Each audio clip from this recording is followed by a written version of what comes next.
창세기 13장입니다. 창세기 13장 14절로 18절까지 어제 이어서 보시겠습니다. 창세기 13장 14절에서 18절입니다. 롯이 아브라함을 떠난 후에 여호와께서 아브라함에게 이르시되 너는 눈을 들어 너 있는 곳에서 북쪽과 남쪽과 그리고 동쪽과 서쪽을 바라보라.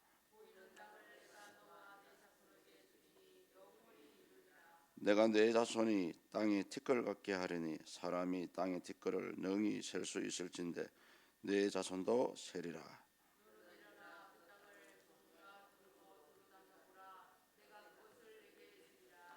예, 같이 보시겠습니다. 이 아브라함이 장막을 옮겨 헤브론에 있는 마므레 상수리 숲으로 이르러 거주하며 거기서 여호와를 위하여 제단을 쌓았더라. 아멘. 예, 지도 한번 보여주시죠. 지도, 방송실 지도. 네, 요게 아브라함이 잘 안 보이시죠? 아브라함이 이동한 경로입니다. 갈대아 우르에서 저 위쪽 하란으로 올라갔어요. 다시 가나안 땅으로 내려오고 가나안 땅에서 세겜으로 왔다가 애굽으로 내려갔습니다. 애굽으로 내려가 다시 이제 헤브론으로 올라오는 그런 내용이고요. 소돔과 고모라는 어디냐면은 사해, 베델이는 글자 옆에 파란 선이 보이죠. 그쪽이 사해입니다. 사해 건너편 쪽이 소돔과 고모라입니다. 예. 오늘 장면은 어떻게 보면은 화면 꺼주시고요. 오늘 장면은 어제 지난 시간과 연결되는 부분입니다. 아브라함이 자기의 생존권과 연결되는 그 기득권을 포기하고 조카 롯에게 먼저 목초지와 물이 있는 좋은 땅을 선택할 수 있도록 희생을 했죠. 저는 이 부분을 헌신이 아니고 희생이라고 생각합니다. 아울러서 교회 안에서 행하시는 여러분의 주를 위한 행하는 모든 것도 사실은 헌신이라기보다는 희생이라고 생각이 되어집니다. 왜냐하면은 여러분의 수고와 땀과 헌신과 물질의 섬김과 이런 거 없이는 교회가 세워질 수 없거든요. 아브라함도 그 모습을 지난 시간에 보여주었습니다. 내 살아야 될 생존권과 연결되는 부분에도 불구하고 희생을 했죠. 내가 좌하면 나는 우하고 내가 우하면 나는 좌하리라.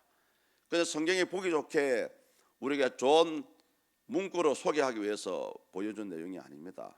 실질적으로 아브라함이 살아가는 삶 가운데 희생하는 모습을 보여주었습니다. 그래서 오늘 내용도 사실은 하나님이 다시 한번 아브라함에게 주시는 약속을 재차 확인시켜 주시는 부분이지만은 지난번에 아브라함이 양보한 그 사건과 연결되는 부분입니다. 왜냐하면은 조카 롯이 떠난 후에 하나님께서 이제 아브라함에게 나타나셔 가지고 말씀을 하고 있거든요. 그 첫 번째로 확인시켜 주는 부분이 본문 14절과 15절 부분인데요. 우리 15절을 한번 같이 읽겠습니다. 보이는 땅을 내가 너와 내 자손에게 주리니 영원히 이르리라. 아멘. 여기서 이제 땅이 나옵니다. 그래서 우리 크리스천들이 이 땅에 살아가면서 가장 먼저 점령해야 될 부분이 땅입니다. 땅. 우리 교회도 이 옥동이라는 은행나무로 17번지에 이 땅을 차지하셨고요. 여러분들도 여러분 있는 가정 그 자리가 땅을 차지한 겁니다. 창세기 1장 28절의 말씀대로 땅을 정복하라. 요거거든요. 그래서 하나님께서 아브라함에게 허락하신 것도 다시 한번 땅을 허락하신 땅, 약속하신 가나안 땅. 직접적으로는 이 가나안 땅을 얘기하고요. 영적으로는 하나님의 나라를 지금 약속하고 있는 부분입니다. 예수 믿는 자에게는 이 땅에서 필요한 것을 주시지만은 땅도 주시지만은 결국은 마지막에 있는 하나님의 나라도 주신다는 그런 내용입니다. 그래서 내 자손에게 주리라 하는 내용이 중간에 나오죠. 여기서 내 자손은 직접적으로는 이삭을 가리키는 말씀이지만은 확대해서 해석하면 오늘날 아브라함과 같이 하나님을 믿는 믿음으로 살아가는 자에게 이 하나님의 나라가 허락되어 있다는 것을 보여줍니다. 그래서 가장 이상적인 성도로서의 삶의 모습은 물질의 복과 함께, 땅과 같은 땅을 차지하는 물질의 복과 함께 영적인 복을 함께 누리는 것이 가장 이상적인 이 크리스찬들의 삶이다라고 볼 수가 있습니다. 또 한번 하나님께서 또 이런 약속을 하죠. 17절입니다. 너는 일어나 그 땅을 종과 행위로 두루 다녀보라. 내가 그것을 내게 주리라. 실질적으로 하나님께서 아브라함 보고 가나안 땅 두루두루 한번 살펴보라는 겁니다. 직접 가서 땅도 밟아보고. 그래서 요 내용에서 조금 확대해서 그 CCC 대학 선교회에서 항상 하는 말이 어느 지역에 가서 복음을 전파할 때 땅 밟기를 한다 하잖아요. 그게 어떤 사람은 비성경적이다라고 얘기하지만은 이 말씀에 근거해서 성경적이라고 할 수 있습니다. 땅을 밟는다는 것은 그 지역을 점령한다는 말이고요. 그 지역을 점령한다는 말은 복음으로 그 땅을 전봉한다는 그런 의미가 있거든요. 그래서 우리 성도님들이 집을 사고 밭을 사고 땅을 사는 거 아주 중요합니다. 나름대로 성경적인 근거가 있습니다. 여기서 이제 확인해 보라는 그런 말씀으로 실질적으로 종과 행으로 가서 한번 확인해 봐라 그런 말씀이고요.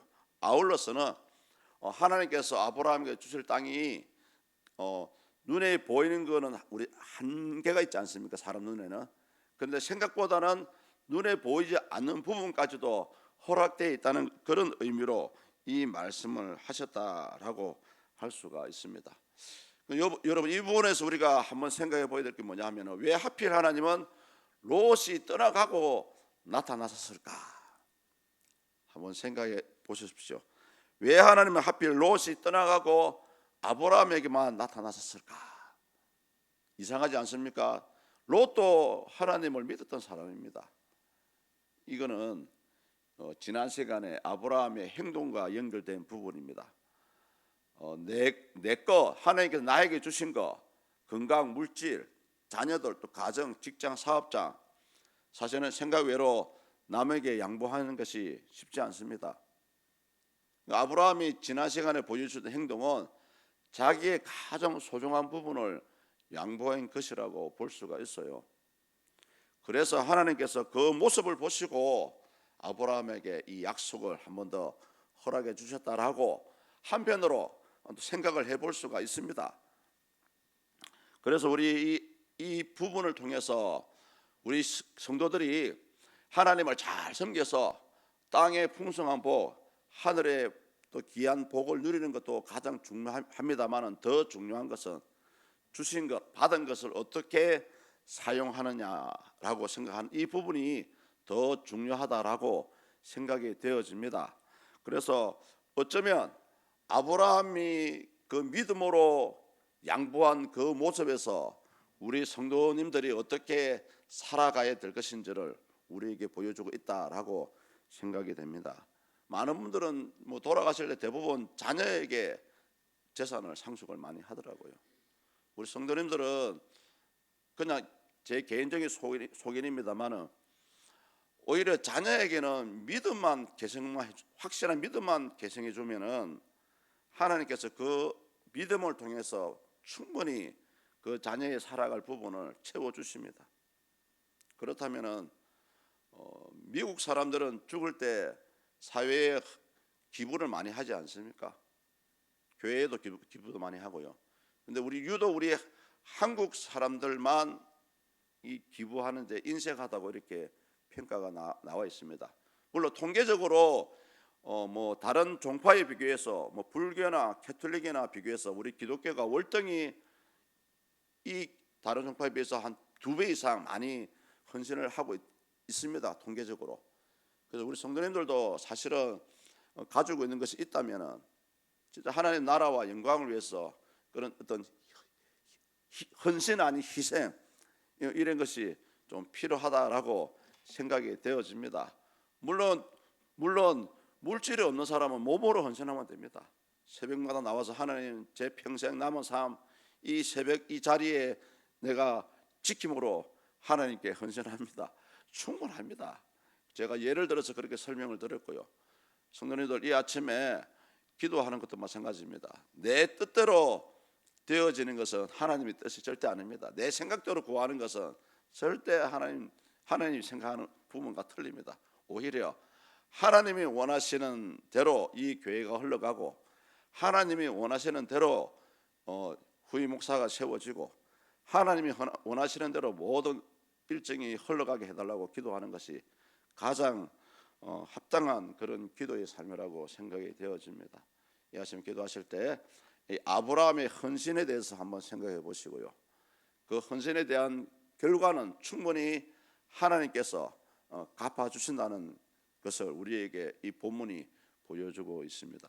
이 아침에도 변함없이 하나님께 하나님의 뜻을 구하고 여러분의 필요한 것을 구할 수 있는 이 시간이 되었으면 좋겠습니다.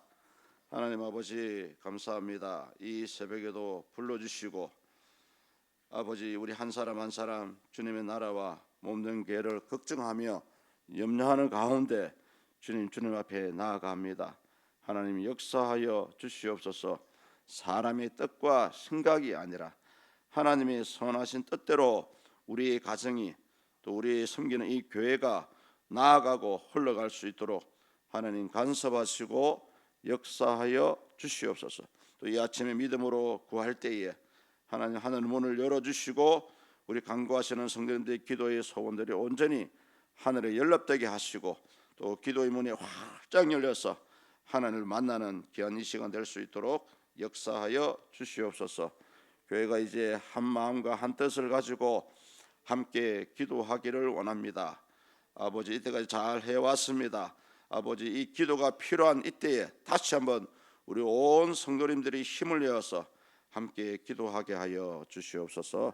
그래하여서 하나님의 선하신 뜻이 우리 서문교회에 나타나게 하시고, 또 세우신 사자 목사님 은혜 가운데 모든 사역을 잘 마무리할 수 있도록 주 영육을 붙잡아 주시고 생명을 연장하여 주시옵소서. 하나님, 우리 서문교회 꼭 필요하신 후임 목사님을 구하고 있습니다. 하나님, 이 기도로 주님의 뜻을 구하게 하시고 하나님께서 허락하신 자가 꼭 반드시 이곳에 보내줄 수 있기를 기도합니다. 부족한 종을 붙잡아 주시고 6개월간의 이 대행 사역에 하나님 은혜를 베풀어 주셔서 우리 온 성도를 깨우는 그런 역할을 할 수 있도록 도와주시옵소서. 감사합니다. 예수 그리스도 이름으로 기도드립니다. 아멘.